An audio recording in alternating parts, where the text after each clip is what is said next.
നമസ്കാരം, ഞാൻ ഡോക്ടർ ഷർമദ് ഖാൻ, തിരുവനന്തപുരം ജില്ലാ ആയുർവേദ ആശുപത്രി വർക്കലയിലെ ചീഫ് മെഡിക്കൽ ഓഫീസർ. ജീവിതശൈലി രോഗങ്ങൾ കേരളത്തിൽ ഏറെ വർദ്ധിച്ചു വരികയാണ്.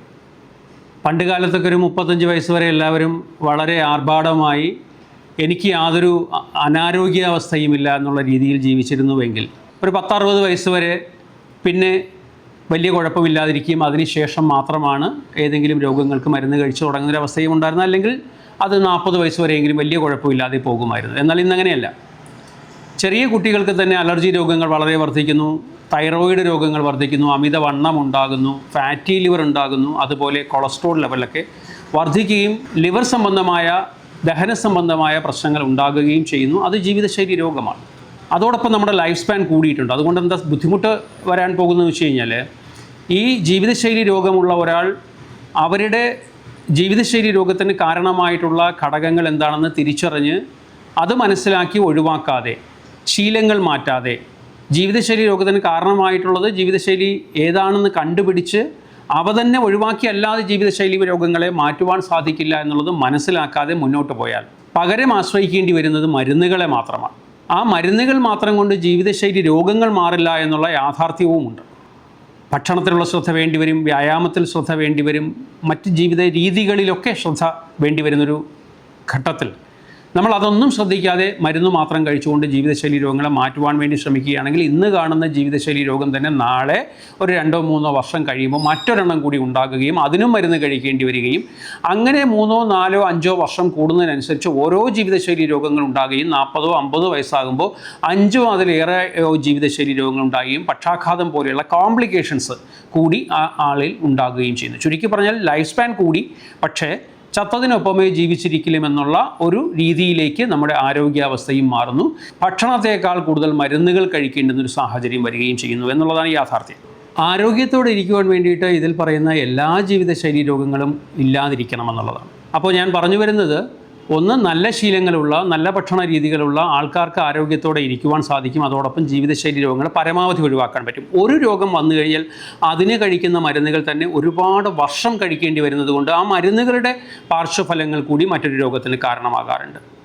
ഇത്തരത്തിൽ ഒരു അസുഖത്തിന് കഴിക്കുന്ന മരുന്ന് മറ്റൊരു രോഗത്തിന് കാരണമാകുകയും ആ രോഗവും കൂടി നിയന്ത്രിക്കുവാൻ കഴിയാതെ വരികയും നിയന്ത്രണ വിധേയമല്ലാത്ത ജീവിതശൈലി രോഗങ്ങൾ എന്നുള്ള രീതിയിലേക്ക് നമ്മുടെ ഒരു ആരോഗ്യാവസ്ഥ അല്ലെങ്കിൽ ശരീരം മാറുകയും ചെയ്യുന്നു. മാനസികമായിട്ടുള്ള ഇഷ്യൂസും അത് കാരണം ഉണ്ടാകുന്നു എന്നുള്ളതാണ്.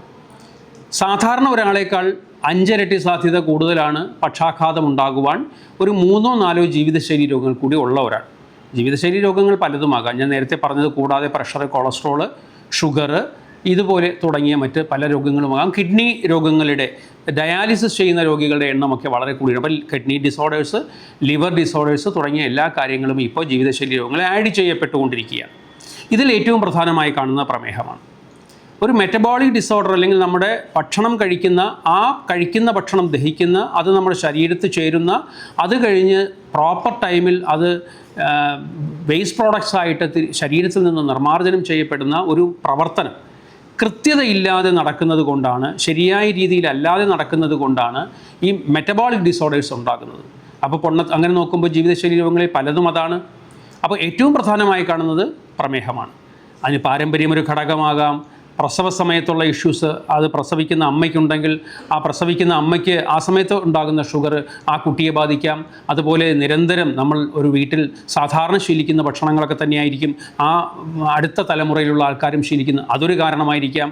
ചിലപ്പോൾ മറ്റേതെങ്കിലും രോഗത്തിന് കഴിക്കുന്ന മരുന്നുകൾ ഡയബറ്റീസിന് ഉണ്ടാക്കുന്നതായിരിക്കാം.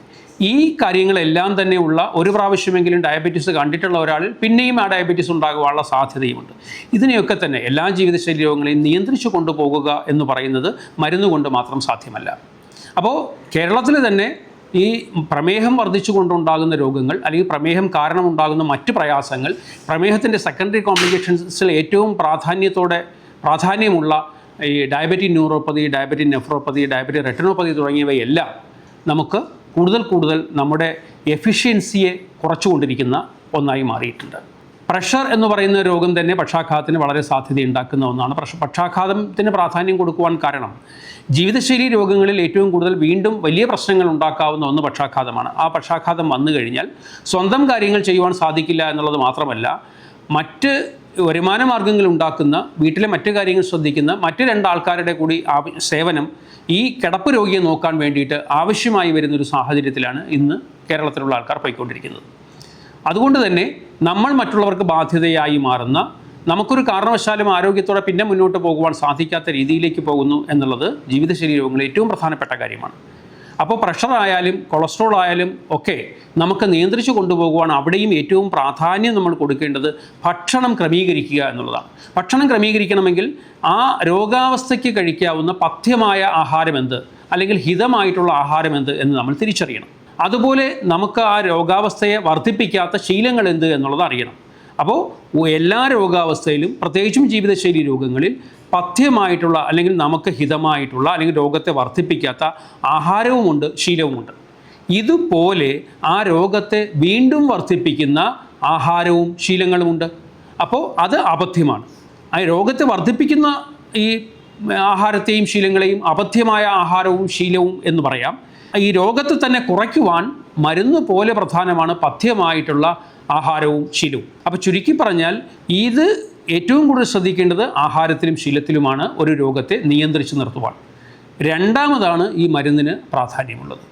അപ്പോൾ ഏറ്റവും കൂടുതൽ ശ്രദ്ധിക്കേണ്ടുന്ന ഒന്നിനെ നമ്മൾ മാറ്റി നിർത്തിക്കൊണ്ട് മരുന്നിനെ മാത്രം ആശ്രയിച്ച്, കുട്ടികളിലൊക്കെ ഇപ്പോൾ തന്നെ ഈ കൊളസ്ട്രോളൊക്കെ കൂടുന്ന ആൾക്കാരിൽ നമ്മൾ എന്തെങ്കിലും നിർദ്ദേശങ്ങൾ ജീവിതശൈലി രോഗങ്ങളെ സംബന്ധിച്ച് പറയുകയാണെന്നുണ്ടെങ്കിൽ, എക്സസൈസ് ചെയ്യാൻ പറയുകയാണെങ്കിൽ, ജീവിത രീതി മാറ്റാൻ പറയുകയാണെങ്കിൽ ഒക്കെ അവർ ആദ്യം ചോദിക്കുന്നത് ഞങ്ങൾക്ക് അടുത്ത 1 മാസത്തേക്കുള്ള മരുന്ന് തന്നാൽ ഞങ്ങൾ നമ്മുടെ ഈ പ്രയാസങ്ങളെ മാറ്റി ട്രൈഗ്ലിസറൈഡ്സ് ഒക്കെ കുറച്ച്, LDL കുറച്ച്, VLDL കുറച്ച് ഞങ്ങൾ കൊണ്ടുവന്ന് കാണിക്കാം ഡോക്ടറെ, ഞങ്ങൾക്ക് മരുന്ന് തരും എന്നാണ് പറയുന്നത്.